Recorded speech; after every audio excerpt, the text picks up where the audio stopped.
Selamat pagi Bapak Ibu yang saya kasihi di dalam nama Tuhan kita Yesus Kristus.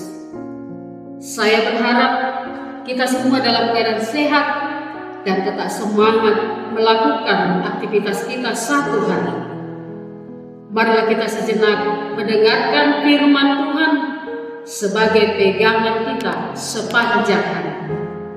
Sebelumnya, mari kita berdoa. Allah Bapa yang Maha Kuasa, yang memberikan kami kesehatan hingga pada pagi hari ini.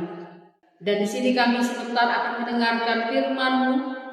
Biarlah Tuhan bersuara, kami siap mendengarkannya. Amin.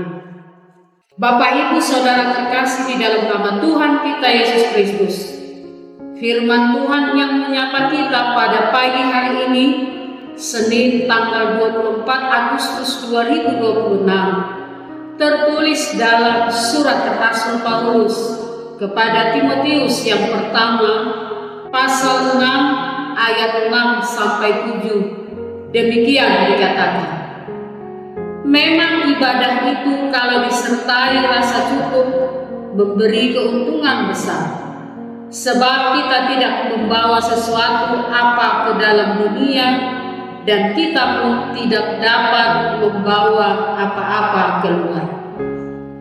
Demikian firman Tuhan.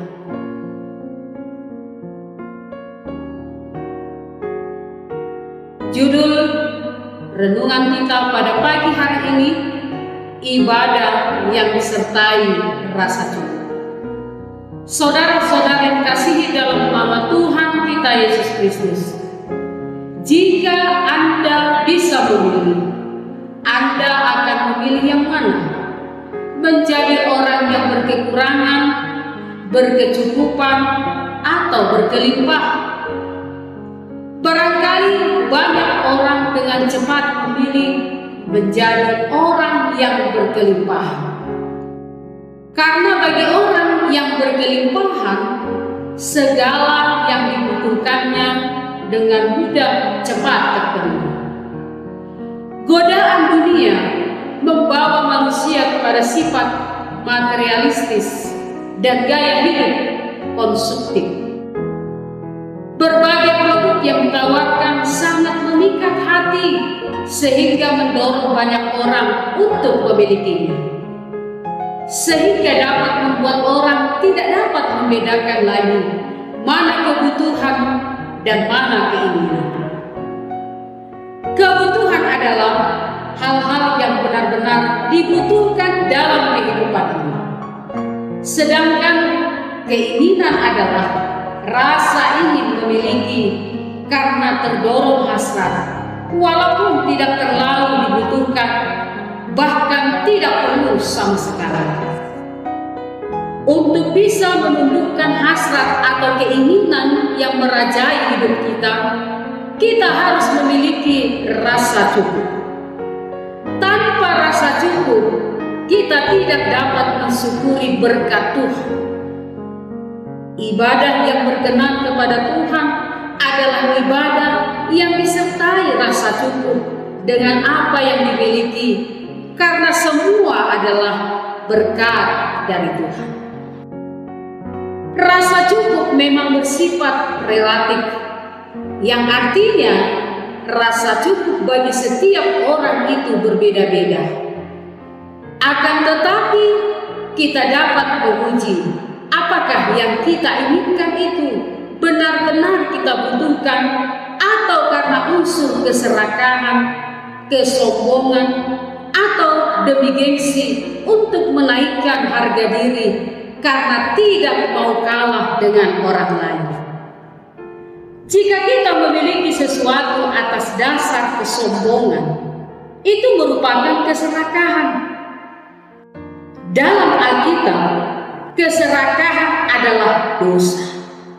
Kenapa? Kolose 3 ayat 5 mengatakan bahwa keserakahan sama dengan penyembahan berhala. Karena ketika seseorang mengingini materi lebih daripada yang patut dimilikinya, dia sudah membaktikan dirinya kepada materi tersebut. Tuhan tidak lagi menjadi prioritas dalam hidupnya. Posisi Tuhan digantikan oleh materi yang dipandang sebagai kehormatan, kebahagiaan, dan penghargaan dari orang lain. Rasul Paulus mengatakan di ayat 8, asal ada makanan dan pakaian, cukuplah. Sejalan dengan doa yang diajarkan Tuhan Yesus, berikanlah kami pada hari ini makanan kami yang secukupnya. Tuhan tidak melarang kita bekerja keras, tetapi Tuhan rindu agar kita memiliki hati yang disertai rasa cukup di dalam Tuhan.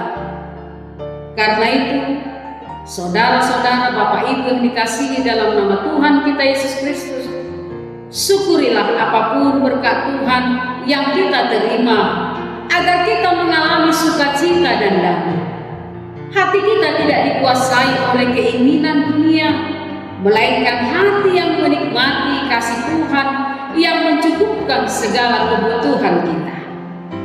Pada akhirnya, semua harta dunia ini akan lenyap dan habis. Tetapi yang kekal adalah iman dan hubungan yang benar dengan Tuhan di dalam kasih-Nya. Bersyukurlah selalu, karena Tuhan itu baik. Amin. Kita berdoa. Terima kasih ya Tuhan Allah Bapa Surgawi yang telah bersuara pada pagi hari ini, di mana Tuhan telah mengingatkan kami untuk selalu Tuhan bersyukur atas berkat yang Kau berikan kepada kami.